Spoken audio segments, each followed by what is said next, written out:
The 86-year-old Pope Francis is now undergoing major surgery.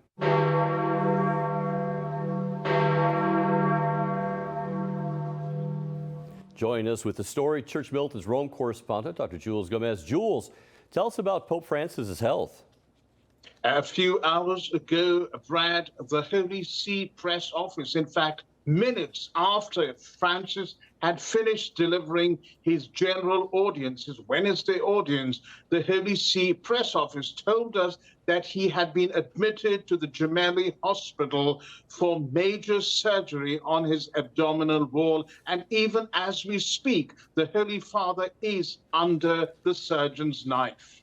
Before we get into specifics on his health, was this hospital visit an emergency, or was it something that was pre-scheduled? It doesn't seem like it was an emergency because the Holy Father had been complaining that he is suffering from this particular problem. And apparently yesterday there were some interactions with the Gemelli Hospital. And so it seems like this surgery was pre-scheduled, and Francis, went there today. But at the same time, it does seem like it was, not expected this week because Francis, as we will talk about, has very significant events planned for Saturday. Okay, well, before we get to those plans that may well be set back here, the surgery here, let's just dial it in very quickly. What part of the Pope is under the knife? Well, the Vatican told us, let me read the text that came from the Vatican press office, said that in recent days, the operation has been arranged by the medical team assisting the Holy Father due to an incarcerated incisional hernia that is causing recurring painful and worsening subocclusive syndromes. They also say that Pope Francis will have to stay at the hospital several days to allow for the normal post-operative course and full functional recovery.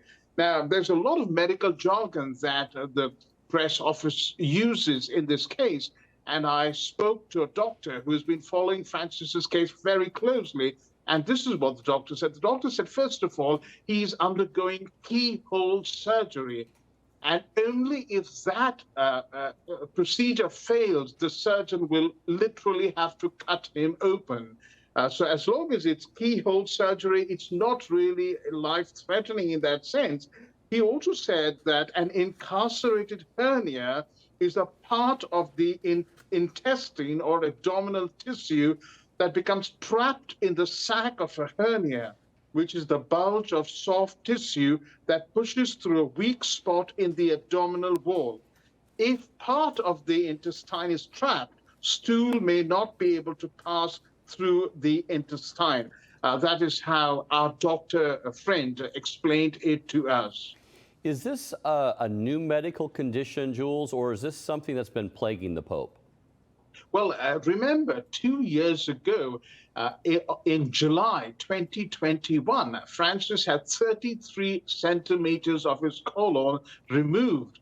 And in January, he told the Associated Press reporter that his diverticulosis, or bulges in the intestinal wall, had returned. So he has been suffering, and it's no surprise that he has had to undergo surgery now.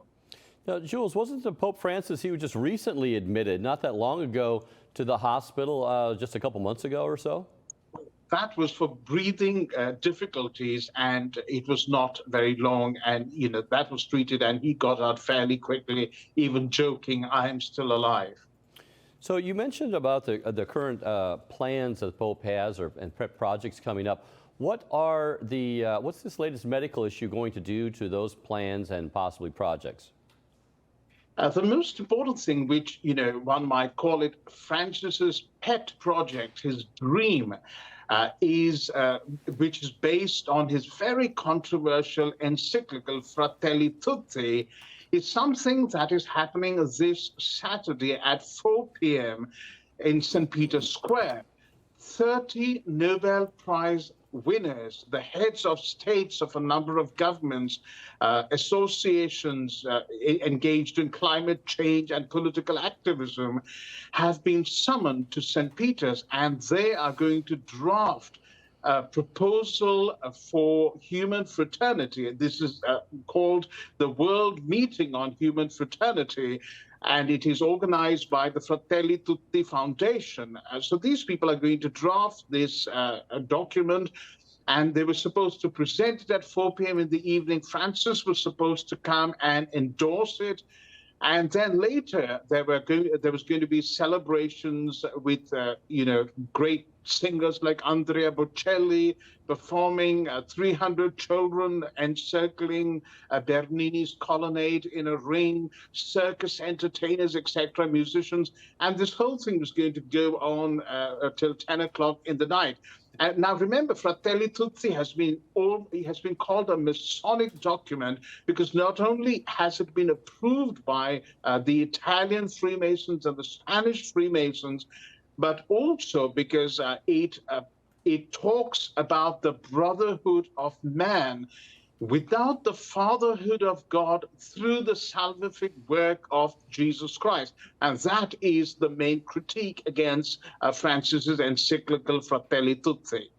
So having a kind of a globalist project put on the back burner may not be the worst thing ever.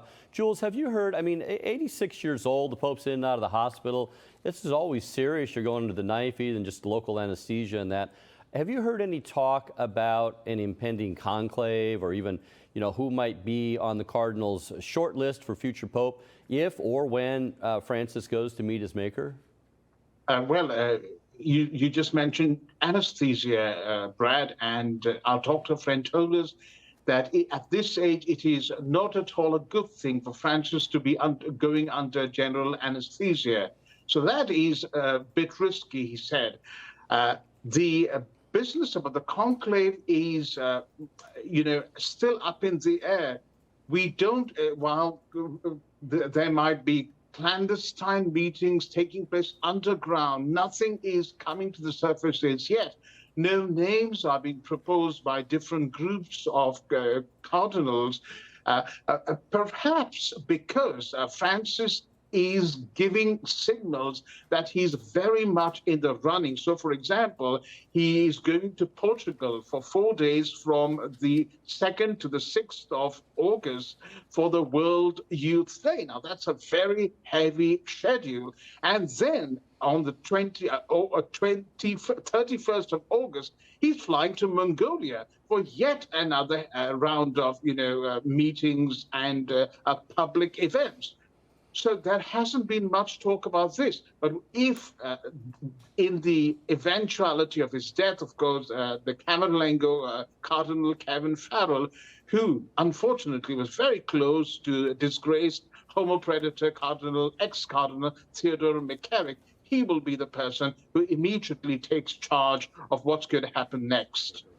Well, Jules, you have to be in touch with your friends at the St. Gallen Mafia to see who they have, chalked up next for the next Pope there. But Catholics, of course, have mixed views on Pope Francis. Some give him high marks as a Roman pontiff. Others give him a failing grade as the Vicar of Christ. But at 86 and facing various health issues, all of us should unite in praying for his providential and grace-filled passing. Thanks, Jules, for the update and analysis. Thank you, Brad.